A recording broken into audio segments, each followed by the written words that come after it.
Good evening.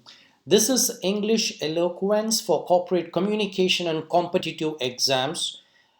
Unfortunately, this is the beta version. I am not having time to proof it. Soon we will proof it. Let's look at a paragraph. The art of public speaking is a coveted skill, but many speakers digress from the topic and sometimes speak with both sides of the mouth. The ambivalence goes to such an extent that the audience might get a vertigo. In Western countries, even in the funeral services, one may be chosen to give a speech which is called eulogy. Sorry for the punctuations. Eulogy is a piece of writing that eulogizes, praises someone, or it's a tribute to someone who dearly departed. The mind voice of the speaker goes like this: it's better to be one in the coffin rather than speaking in front of so many people. There are so many words like digress, ambivalence, eulogy. What is the meaning of these words? How do I get it quick and fast? So we will take a root approach in this. Let's take a word called incontrovertible. It's an adjective, that which cannot be disputed or denied. So let's split this word. The prefix in. In means not, incapable, incorrect, incomplete, inconsistency.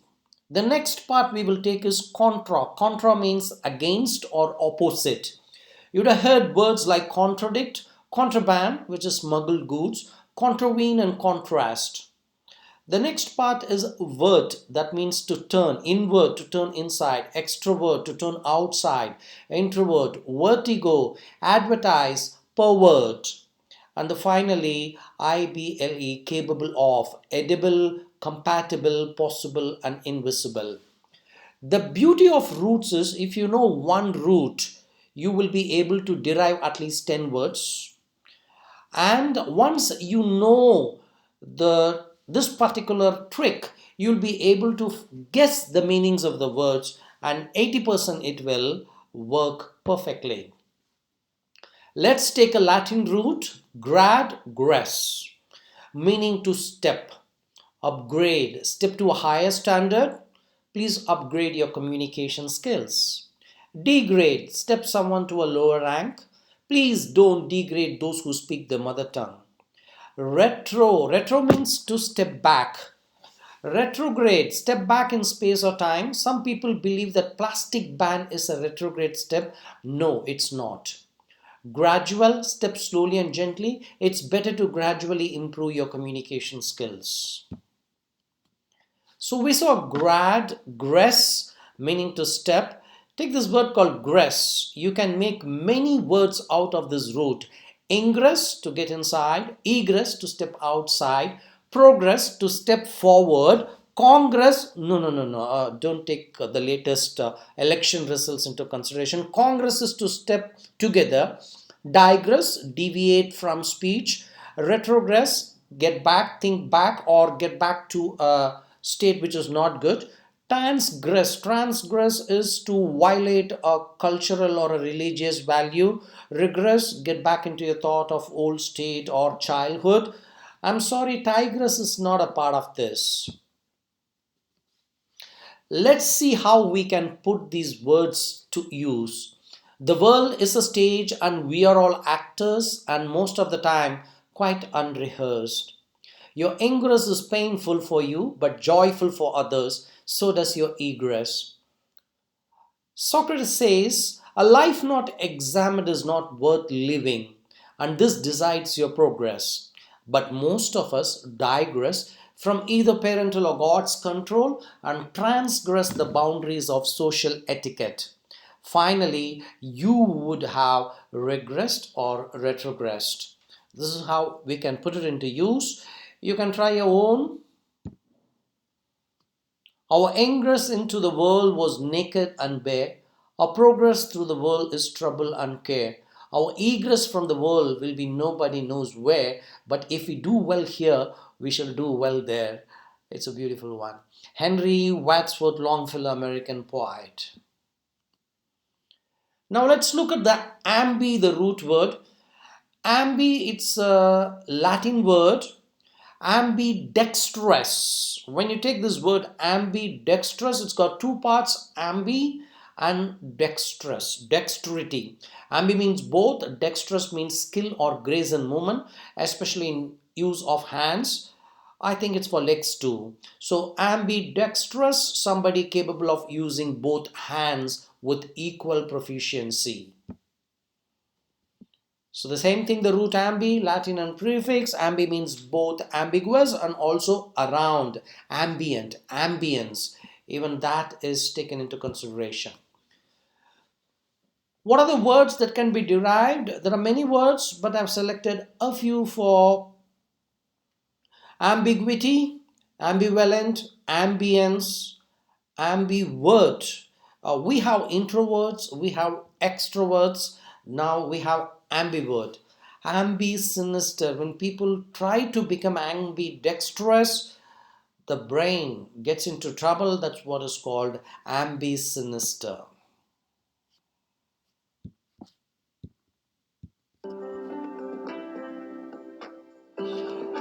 Oh, there's a school in Karnataka where every student is ambidextrous. It's really nice. They can write with both their hands. This is called the Sri Ram Kannada Convent School. It's called Happy School Project. This helps in creative thinking, solve complex questions. But they are not alone. There are many schools, I believe. At least in India, one in Madhya Pradesh, I think Bhopal, Veena Vandini School, 300 students. They can simultaneously write with both the hands. You can do your assignments faster.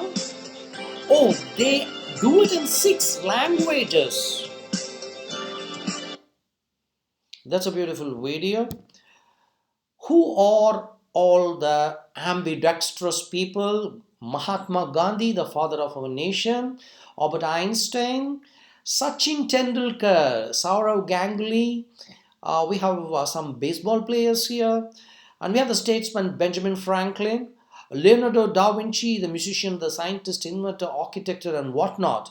Maria Sharapova, Rafael Nadal, the tennis player, Nikola Tesla, the physicist, Ringo Starr, my favorite Beatles musician, Cristiano Ronaldo, Zinedine Zidane, the head butter, and Neymar, I think I pronounced it correctly. These are all football players.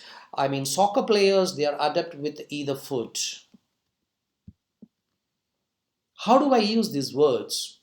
Jesus said, if someone slaps you, show them their other cheek. I mean, your other cheek. But don't try it with ambidextrous friends. Don't marry a girl who is high-handed. Never an ambidextrous. Do ambidextrous thieves make double income? Or drummers ambidextrous? I'm not sure about it. I saw this in a particular website. It says I joined a group of ambidextrous people. It didn't feel right, so I left. The next word is ambivalent. Mixed feelings or contradictory ideas about someone or something. The prevalence of UFO is ambivalent. God created men and women in ambivalence. Some people have ambivalent attachments with their spouses or parents and friends. Ambience, the character and the atmosphere of the place. The taste of the hotel food depends on the ambience of the hotel. Okay, we're going to move to another session. Here I would like to discuss about how to use appropriate words, and also we need to use euphemism. What is euphemism? Euphemism is using mild or polite words to express something. Here the root is U, the first 2 letters U. U means good.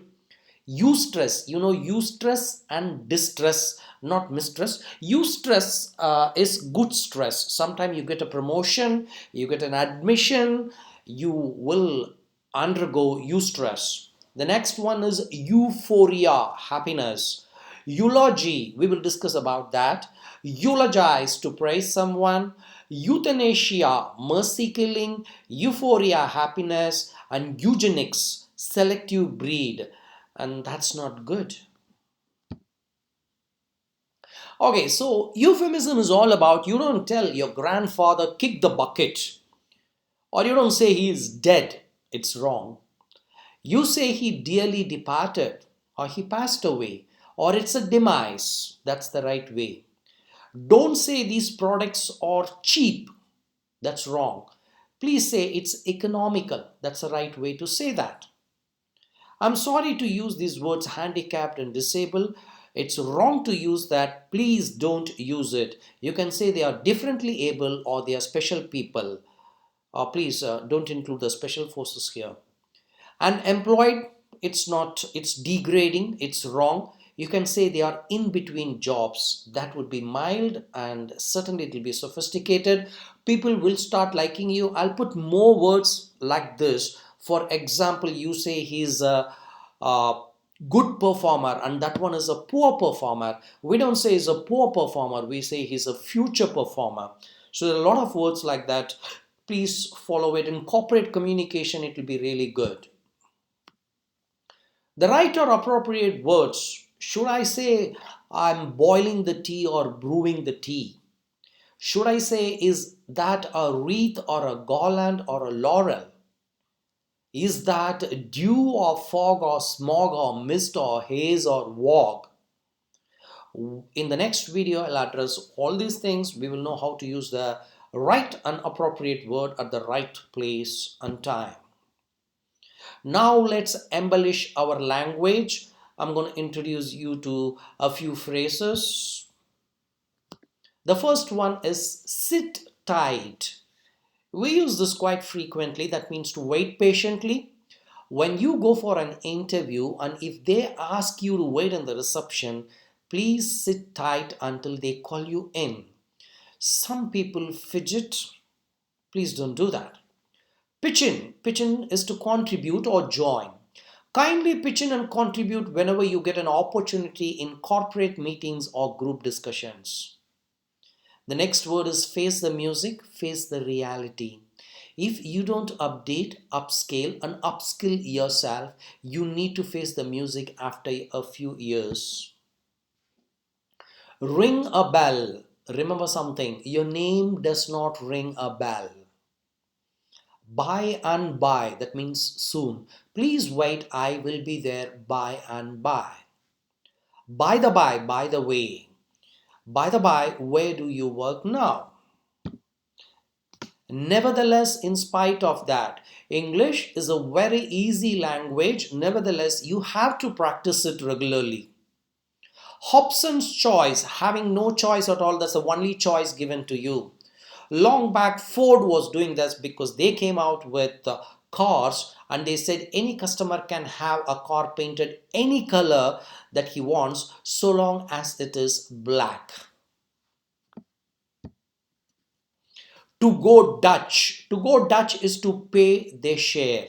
When you go to the hotel with a lot of friends, it's better to go Dutch. 那我不给我不是你跟我吃饭不能让你花钱，不用你花，不能让你花钱，不能让你花钱的。跟我吃，跟我处理，不用带钱。I don't know whether this is going Dutch.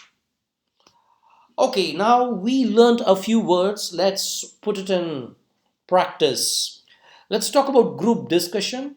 When you enter a GD and if the topic doesn't ring a bell, that means you don't remember, please sit tight, please be patient and listen to others and garner your points and collect your points.